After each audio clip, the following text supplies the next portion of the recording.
First primary memory అనేది మన main memory అనమాట.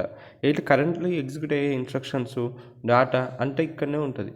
సెకండరీ మెమరీలో తర్వాత ఏదైతే ఎగ్జిక్యూట్ అవ్వాల్సిన డేటా వెళ్ళే ముందు ఫస్ట్ సెకండ్ మెమరీకి వస్తుంది. ఏ డేటా అయినా ఇన్స్ట్రక్షన్స్ ఈ నుంచి ఆ మెయిన్ మెమరీకి వెళ్తాయి.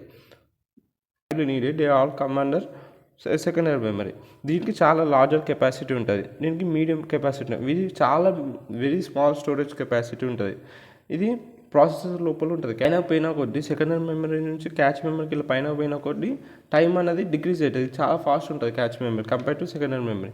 అట్లనే స్పీడ్ కూడా పెరుగుతూ ఉంటుంది. సెకండరీ మెమరీ నుంచి క్యాచ్ మెమరీ పోయే వరకు స్పీడ్ కూడా పెరుగుతుంది. ఇక్కడ క్యాచ్ మెమరీ చాలా స్పీడ్ ఉంటుంది సెకండ్ మెమరీ కంటే. కాస్ట్ కూడా క్యాచ్ మెమరీ కాస్ట్ చాలా ఎక్కువ ఉంటుంది కంపేర్ టు సెకండ్ మెమరీ. అలానే కానీ కెపాసిటీ పరంగా డిక్రీజ్ అవుతుంది. సెకండ్ మెమరీలో చాలా హై కెపాసిటీ వరకు మనం డేటా స్టోర్ చేయొచ్చు. స్మాల్ అమౌంట్ ఆఫ్ డేటానే స్టోర్ చేయొచ్చు.